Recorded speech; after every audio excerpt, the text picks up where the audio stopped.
Ikkinchi jahon urushini 80-yilligiga bag'ishlangan Tatariston Milliy muzeyidan bir ko'rgazma ham bor ekan. Tarixlarda o'qib yodlaylik. Musa Jalil.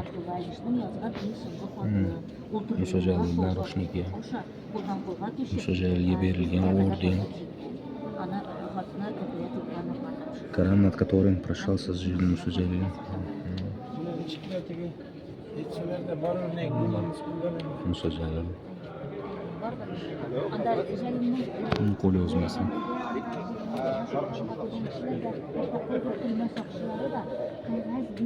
Bu Abdulla Alish. Men bilaman. Fatih Karim.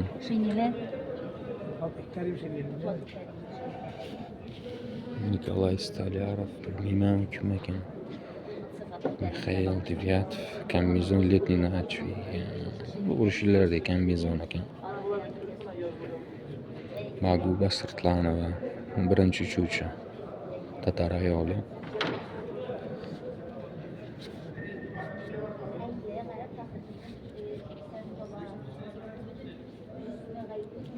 Safiyulinni ham bilmayman kimligini. Bu kim ekan bu?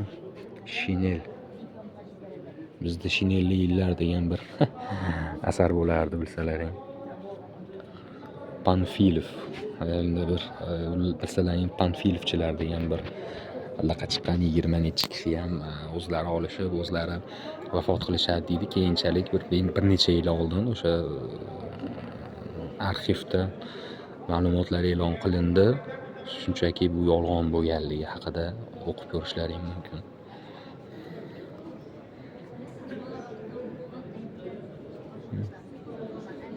Kuznetsov kim ekan, buni ham bilmayman.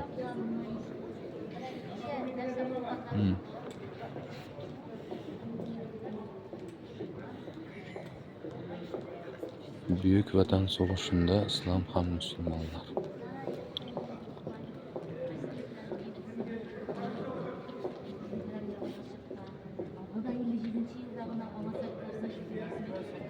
Musulmonlardan salom.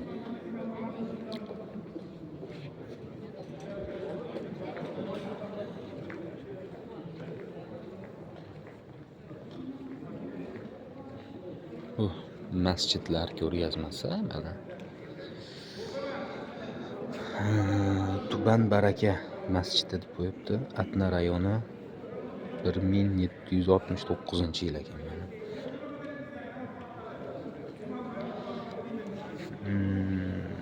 Ribna Sloboda deydi, ya'ni baliq bistasi deydi, 19-asrdagi masjid. Bu tatarlar qabristonidagi masjid, hozir Qizil masjid deyiladi. Bu yer hozir madrasa. Bu Kabani orti masjidi. Zakabanni deydi.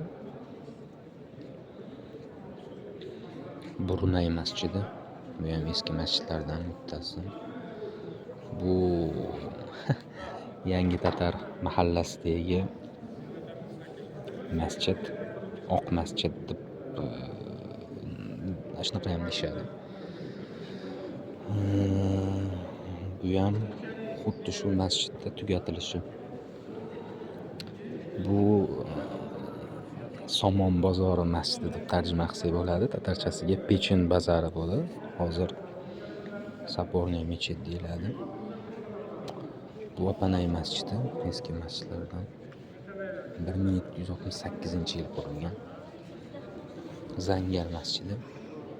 Ya'ni zangar deb havo rangda aytmoqda bular. Ruschasida Golubay mechit bo'ladi.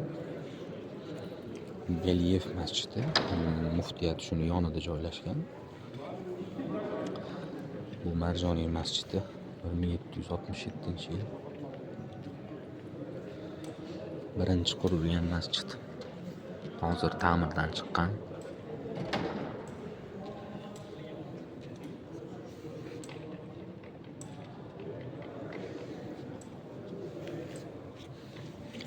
Sulton masjidi 1867-yil. Dehqon bozorining yonida joylashgan. imomi Buxoroda Mir Arabda o'qigan. Ejem masjidi, Azim masjidi o'zbekchasida. Nihoyatda chiroyli masjid.